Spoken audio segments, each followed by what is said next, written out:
Baik, bismillahirrahmanirrahim. Assalamualaikum warahmatullahi wabarakatuh. Kita lanjutkan lagi perkuliahan kita. Materi ini saya dapatkan dari internet dengan sumbernya adalah sebagai berikut. Masuk terkait dengan definisi kata ekonomi. Kata ekonomi berasal dari sebuah kata dalam bahasa Yunani yang artinya adalah pihak yang mengelola rumah tangga.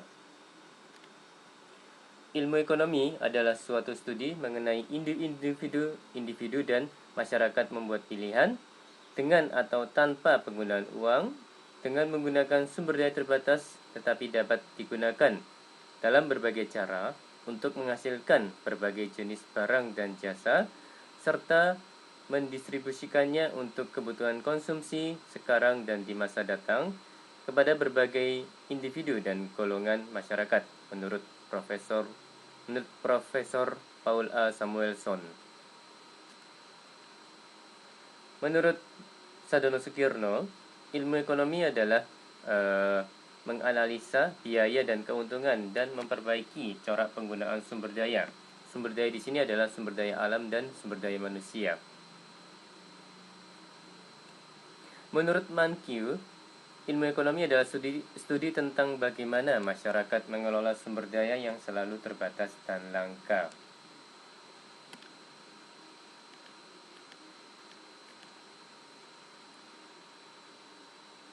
Menurut Samuelson dan Nordhaus di tahun 2004, ilmu ekonomi membahas terkait dengan mengelola sumber daya yang sifatnya terbatas agar dapat digunakan secara efisien. Ilmu ekonomi dikelompokkan dalam ilmu ekonomi mikro dan ilmu ekonomi makro.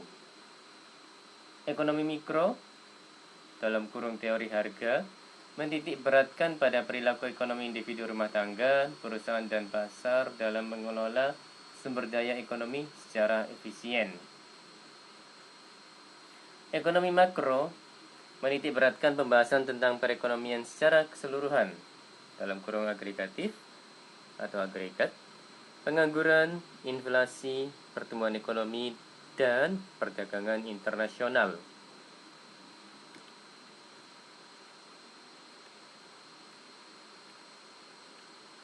Berikut adalah perbedaan antara ekonomi makro dan ekonomi mikro. Di bagian kiri adalah ekonomi makro, mazhab ekonomi, pertumbuhan ekonomi, pendapatan nasional, permintaan dan penawaran agregat yang terdiri dari pasar barang, pasar uang, ISLM, ekspor impor, dan inflasi, serta public policy yang mana terdiri dari subsidi harga dan proteksi. Sedangkan di bagian kanan adalah ekonomi mikro, membahas tentang perilaku konsumen yang terdiri dari nilai guna, utility, pilihan, preferensi, permintaan, demand, serta elastisitas.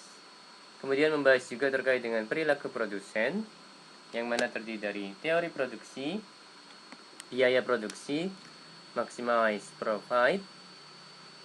profit, penawaran supply, mekanisme pasar, serta membahas juga terkait dengan struktur pasar.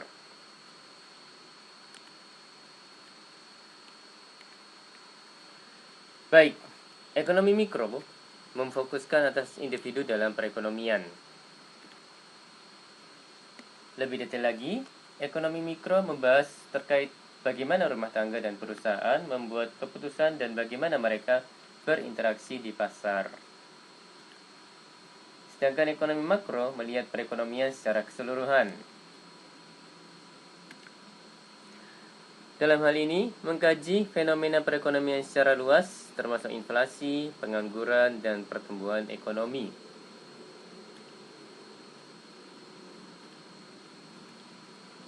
Berikut poin-poin materi pengantar mikroekonomi.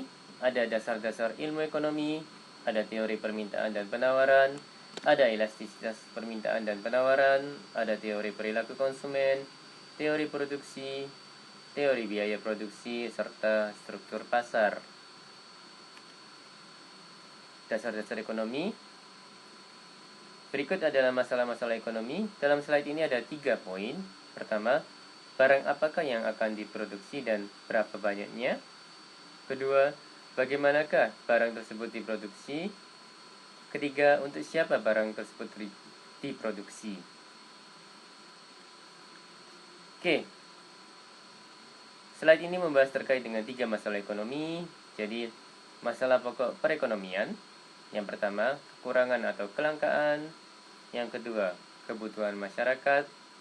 Yang ketiga, faktor produksi.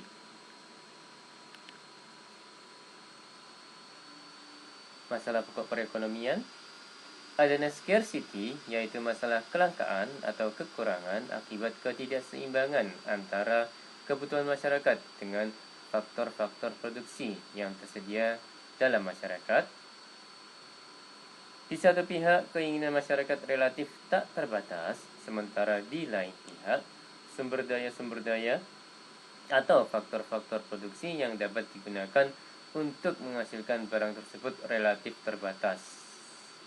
Dalam bahasa lain, kebutuhan manusia jumlahnya banyak, sedangkan produk dan atau servis atau jasa yang bisa dipakai untuk memenuhi kebutuhan tersebut jumlahnya terbatas. Oke, kebutuhan masyarakat yakni keinginan masyarakat untuk memperoleh barang dan jasa, baik yang disertai permintaan efektif atau tidak disertai oleh kemampuan untuk membeli. Masuk ke pembahasan terkait dengan jenis-jenis barang. Banyak cara untuk menggolongkan jenis-jenis barang dalam perekonomian.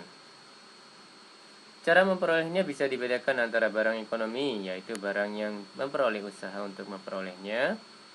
Contohnya adalah beras, makanan lainnya, dan barang-barang produksi industri, dan barang cuma-cuma yang dapat dinikmati tanpa melakukan kegiatan memproduksi, seperti halnya udara, oksigen, sinar matahari, dan air hujan. Ini terkait dengan cara mendapatkannya ya Mas dan Mbak ya.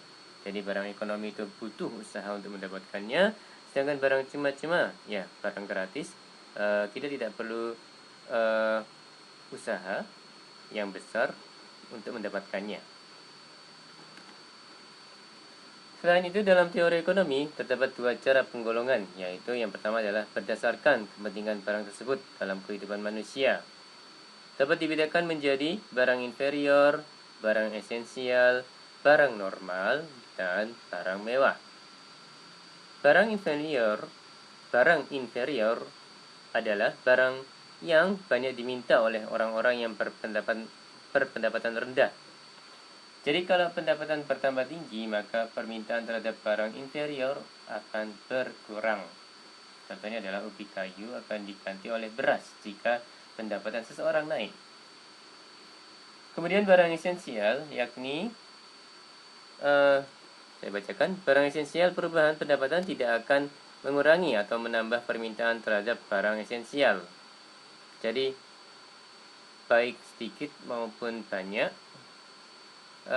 terkait dengan pendapatannya tidak akan mengurangi atau menambah permintaan terhadap barang esensial. Jadi tetap akan ada seperti itu ya, berapapun pendapatannya. Seperti itu Mas dan Mbak, lebih kurang. Jadi barang esensial yaitu barang kebutuhan pokok atau sembako ya dalam kurung. Barang normal adalah suatu barang dinamakan barang normal apabila dia mengalami kenaikan dalam permintaan sebagai akibat dari kenaikan pendapatan. Contohnya adalah televisi atau peralatan rumah tangga. Jadi semakin naik pendapatannya, maka kebutuhan terkait dengan barang-barang ini, barang-barang normal akan meningkat. Permintaannya akan meningkat seiring dengan kenaikan pendapatan. Ya, ini terkait dengan barang normal ya. Barang mewah, jenis barang ini dibeli apabila orang berpendapatan menengah ke atas atau tinggi, yaitu motor, mobil, villa, dan lain sebagainya. Yang kedua, berdasarkan cara penggunaan barang tersebut oleh masyarakat, yaitu barang pribadi, contoh makanan, pakaian, dan mobil, serta barang publik dan barang publik. Contohnya adalah jalan raya, lampu lalu lintas, dan mercusuar. Jadi ada yang punya pribadi, ada yang punyanya publik gitu ya, Mas Tanda. Oke, masuk ke pembahasan terkait dengan faktor-faktor produksi. Faktor-faktor produksi adalah benda-benda yang disediakan oleh alam atau diciptakan oleh manusia yang dapat digunakan untuk memproduksi barang-barang dan jasa-jasa. Dalam perekonomian, faktor-faktor produksi dibedakan menjadi 4 jenis. Yang pertama adalah tanah dan sumber alam. Merupakan faktor yang disediakan oleh alam, meliputi tanah dan berbagai jenis barang tambang dan hasil hutan. Kemudian tenaga kerja, meliputi jumlah pekerja dan keahlian atau keterampilan yang dimiliki pekerja tersebut. Kemudian modal merupakan benda yang diciptakan manusia untuk memproduksi barang-barang dan jasa yang mereka butuhkan.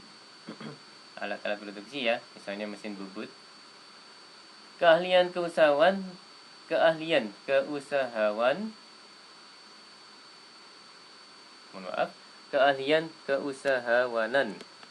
berbentuk keahlian dan kemampuan pengusaha untuk mendirikan dan mengembangkan berbagai kegiatan usaha. Terbatasnya alat pemuas kebutuhan manusia, sementara kebutuhan tidak terbatas, mendorong manusia melakukan pilihan-pilihan yang bersifat individu maupun kolektif. Dalam setiap kegiatan ekonomi, baik memproduksi maupun mengkonsumsi penggunaan barang dan jasa, setiap pelaku kegiatan ekonomi harus membuat pilihan-pilihan atau choices agar sumber daya yang tersedia dapat digunakan secara efisien dengan mewujudkan kesejahteraan yang maksimal. Pilihan dalam mengkonsumsi bertujuan menggunakan pendapatan yang dimiliki untuk mendapatkan sumber daya berupa barang atau jasa yang dapat memberi kepuasan yang maksimum. Pilihan dalam memproduksi, pengusaha atau pemilik perusahaan dalam menjalankan kegiatannya berupaya mencari keuntungan yang maksimum dengan membuat pilihan atas jenis barang atau jasa yang akan dijualnya. Berikut jenis-jenis dan jumlah faktor produksi yang akan digunakannya. Dalam penjualan, pengusaha akan menentukan tingkat produksi yang memberi keuntungan paling banyak, sedangkan dalam penggunaan faktor-faktor produksi ditentukan dengan mengkombinasikan faktor-faktor produksi yang akan meminimumkan biaya produksi. Jadi, perhatiannya adalah meminimumkan atau meminimalisir biaya produksi dan juga menentukan tingkat produksi yang akan memberi keuntungan paling banyak. Masalah membuat pilihan dalam kegiatan pemerintah. Setiap negara harus membuat pilihan dalam menjalankan kegiatan ekonomi dengan tujuan antara lain meningkatkan pertumbuhan ekonomi, mengatasi masalah pengangguran, meningkatkan taraf hidup masyarakat, dan lain sebagainya dengan menggunakan sumber-sumber daya yang terbatas. Untuk itu, sumber-sumber daya yang tersedia diatur penggunaannya sehingga dapat memaksimalkan tujuan-tujuan pemerintah dan untuk mengatur kegiatan ekonomi individu maupun perusahaan.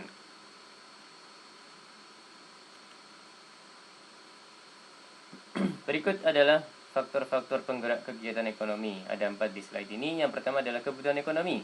Sifatnya tidak terbatas. Ya. Yang kedua, kelangkaan, scarcity, ketersediaannya terbatas. Kemudian, pilihan dalam kurung alternatif atau opportunity cost, penggunaan sumber daya untuk tujuan tertentu. Sedangkan yang keempat adalah konsep ekonomi dibedakan antara kebutuhan dalam kurung need dan keinginan dalam kurung want. Sedikit terkait dengan opportunity cost adalah lebih gampang jika memakai dua pilihannya, Mas dan Mbak, A dan B. Maka jika kita berbicara terkait dengan opportunity cost dari A adalah kesempatan yang hilang untuk mendapatkan B karena telah memilih A. Begitu juga dengan opportunity B, opportunity cost untuk pilihan B adalah kesempatan yang hilang dalam memilih A karena telah memilih pilihan B. Seperti itu ya, lebih kurang. Mudah-mudahan saya nggak salah. Oke, kegiatan ekonomi. 3 macam kegiatan pokok ekonomi atau aktivitas ekonomi menurut Budiono di tahun 1982. Yang pertama adalah konsumsi, yang kedua produksi, yang ketiga pertukaran. Sumber daya ekonomi. Sumber daya adalah input dalam kurung faktor-faktor yang digunakan dalam proses produksi untuk menghasilkan barang atau jasa yang diinginkan.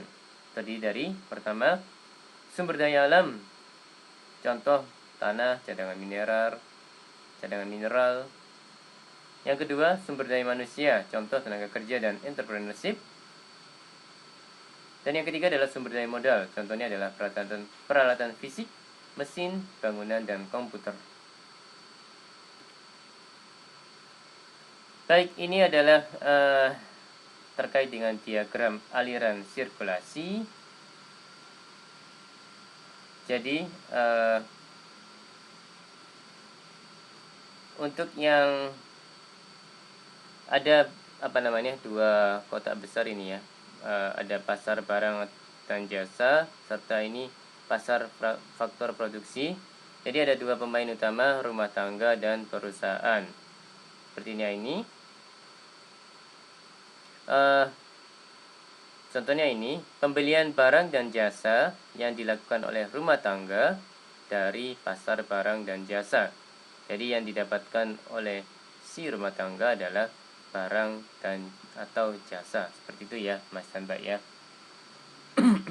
Jadi yang merah ini aliran produk, kemudian yang biru ini adalah aliran finansial atau aliran uang ya. Jadi dengan membeli barang dan jasa, maka rumah tangga mengeluarkan uang ke pasar barang dan jasa. Seperti itu ya.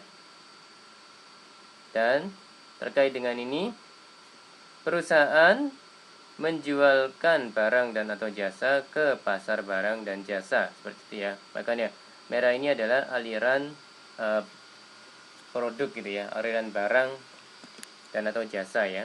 Dan karena tadi rumah tangga membeli barang dan jasa dari pasar barang dan jasa, maka aliran uangnya jadi masuk ke perusahaan dalam bentuk penerimaan. Seperti itu ya, Mas dan Mbak ya. Baik. Kemudian yang bagian ini, rumah tangga menyediakan tenaga kerja, tanah dan modal sehingga arah panahnya menuju dari rumah tangga ke pasar faktor produksi. Jadi pasar faktor produksi ya pasar modal, pasar tenaga kerja gitu ya, Mas dan Mbak ya. Kemudian faktor-faktor produksi tersebut ya bagian ini masuk ke perusahaan sebagai masukan atau input untuk produksi. Ini ya. Jadi fisiknya, aliran fisiknya masuk dari pasar faktor produksi ke perusahaan di sini ya, Mas dan Mbak ya. Nah, perusahaan membayarkan upah, sewa dan laba ke pasar faktor produksi ya, Mas dan Mbak. Sini makanya aliran uangnya mengalir dari perusahaan ke pasar faktor produksi dan rumah tangga menerima pendapatan dari pasar faktor produksi. Seperti itu.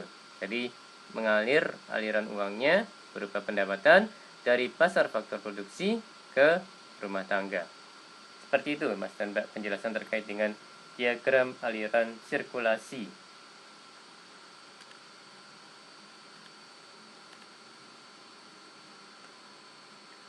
Jadi berikutnya adalah kita membahas terkait dengan prinsip dasar ekonomi. Memenuhi permintaan yang tak terbatas sementara faktor produksi yang tersedia terbatas adanya. Jadi ya minimize input dan maximize output. Jadi ada beberapa istilah, permintaan itu demand, produksi itu supply, pertukaran terjadi di market. Jadi seperti itu Mas dan Mbak. Prinsip-prinsip dasar. Yang dimaksud prinsip dasar ekonomi adalah patokan perilaku ekonomi dalam perekonomian yang mengarahkannya bertindak dan berkesesuaian dengan apa yang diharapkan oleh pelaku ekonomi tersebut dalam mengambil keputusan. Gregory Mankiw mengidentifikasikan 10 prinsip ekonomi yang dikelompokkan dalam 3 bagian, yaitu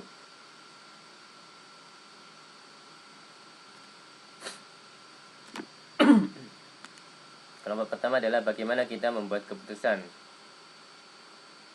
Yang pertama, kita harus melakukan trade-off. Jadi, kalau kita memilih ini, berarti bagian yang lain berkurang atau mungkin tidak dipilih gitu ya, Mas dan Mbak ya. Mohon maaf. Biaya adalah apa yang Anda korbankan untuk memperoleh sesuatu. Prinsip kedua dari kelompok ini. Kemudian orang rasional berpikir secara bertahap. Dan kita bereaksi terhadap insentif.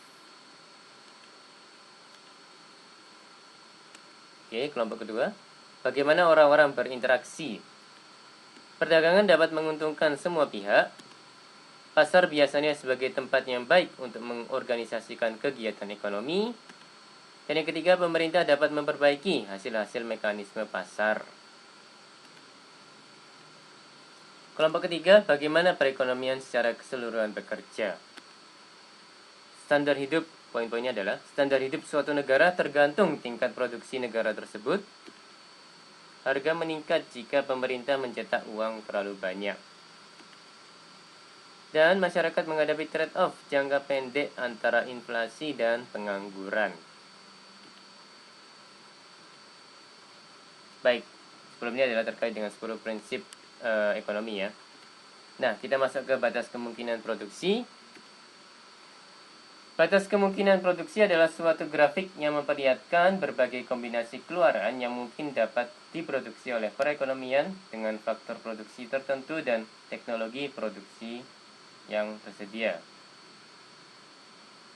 Jadi saya ulangi, batas kemungkinan produksi adalah suatu grafik yang memperlihatkan berbagai kombinasi keluaran yang mungkin dapat diproduksi oleh perekonomian dengan faktor produksi tertentu dan teknologi produksi yang tersedia.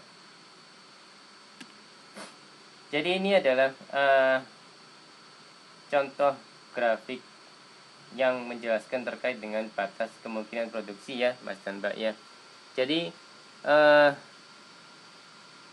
gampangnya adalah kurva ini membentuk sebuah batas yang menjadikan ini terkait dengan perusahaan ya, yang menjadikan perusahaan ini masih tetap bisa memproduksi gitu ya. Maksudnya kemungkinan untuk memproduksinya ada. Sedangkan yang jadi kayak poin A, B, C ini bisa diproduksi karena terdapat di dalam dan atau di garis ini ya, di garis yang menjelaskan yang ada di grafik ini. Nah, poin atau titik D ini ada di luar garis ini ya. Jadi poin D ini, kombinasi ini itu tidak bisa diproduksi seperti itu Mas Nanda.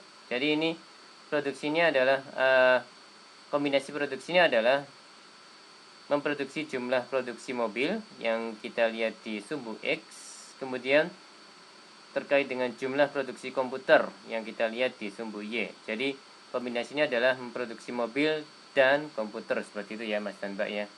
Jadi contohnya adalah di poin B ini, kalau memilih poin B itu jumlah produksi mobil yang dihasilkan adalah 300 unit dan jumlah komputer yang diproduksi adalah 1000 unit. Seperti itu ya Mas dan Mbak ya di poin B.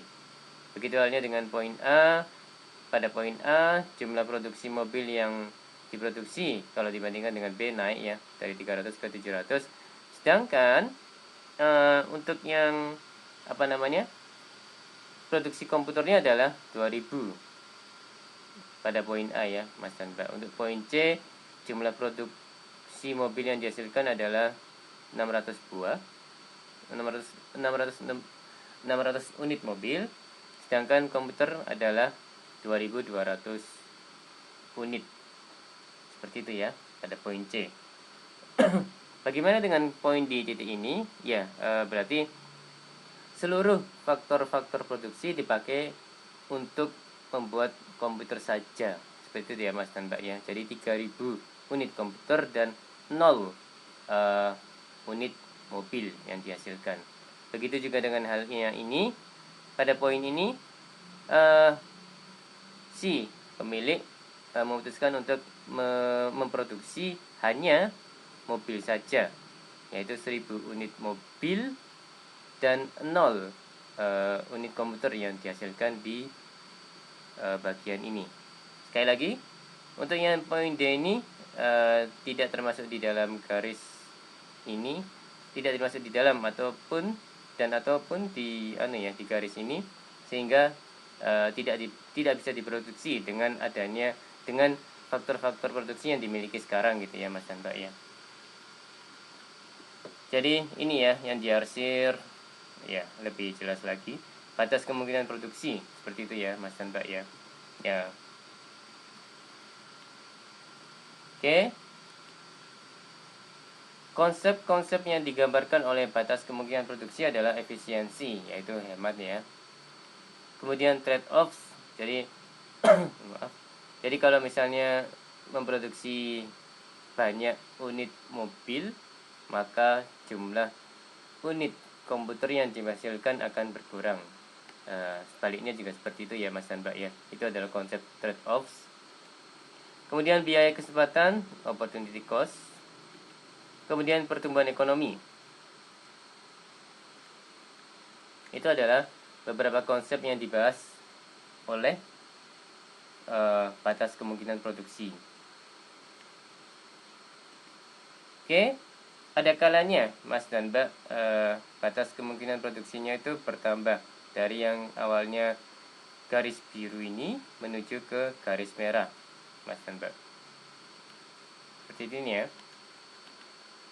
Jadi yang awalnya di poin E ini mustahil atau tidak bisa dilakukan pada saat garisnya adalah masih biru ini. Namun setelah garisnya bergeser ke merah ini, poin E menjadi possible atau memungkinkan untuk dicapai atau dilaksanakan atau diproduksi ya Mas dan Mbak ya. Kalau dalam hal ini untuk poin E jumlah maaf, komputer yang diproduksi adalah 2100 unit, sedangkan mobil yang diproduksi adalah 750 unit.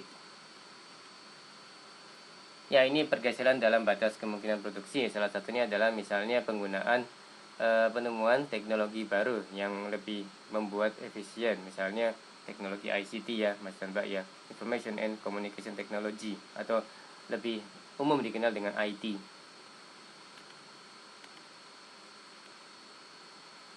Baik, masih terkait dengan batas kemungkinan produksi. Misal dalam perekonomian hanya menghasilkan 2 barang ekonomi, yaitu senjata dan mentega.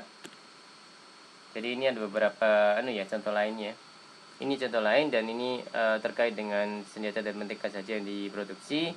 Maka tabel ini menjelaskan terkait dengan alternative production possibilities. Untuk kolom ini adalah possibilities. Kemudian ini adalah butter, millions of pounds ya, skala yang dipakai. Ini butter mentega, kemudian guns, thousands, jumlah ya. Jadi unitnya adalah jumlah, ini unitnya adalah millions of pounds. Jadi untuk beberapa possibilities atau beberapa kemungkinan ini tergambarkan di kolom ini dan kolom berikut ya. Kolom kedua dan kolom ketiga Mas dan Mbak. Misalnya untuk possibilities, untuk kemungkinan A, jumlah jumlah mentega yang diproduksi adalah 0 atau tidak ada sama sekali, sedangkan senjata yang dihasilkan adalah 15.000 unit senjata, seperti itu ya.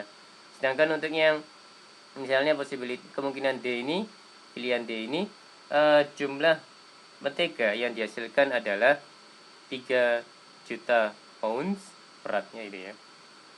Sedangkan jumlah senjata yang dihasilkan adalah 9.000 unit, seperti itu. Jadi tabel 1 ini menjelaskan terkait dengan limitation of scarce resources implies the guns barter trade-off.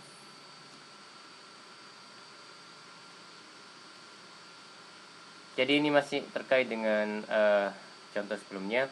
Ini 6 kemungkinan produksi dalam grafik. Ada A, B, C, D, E, F. Kemungkinan A, kemungkinan B, kemungkinan C, kemungkinan D, kemungkinan E, kemungkinan F. Seperti itu ya Mas dan Mbak. Kemudian kurva yang menghubungkan titik-titik kemungkinan produksi. Ini ya, the production possibility frontier. Kita dapatkan batasnya ya, seperti itu ya Mas dan Mbak ya. Kemudian daerah yang diarsir, kemudian di batas ini adalah daerah-daerah yang memungkinkan untuk diproduksi ya Mas dan Mbak. Seperti halnya contoh sebelumnya, yaitu terkait dengan produksi mobil dan unit komputer. Baik, demikian penjelasan dari saya. Lebih kurangnya kalau ada kesalahan, saya mohon maaf. Terima kasih. Wassalamualaikum warahmatullahi wabarakatuh.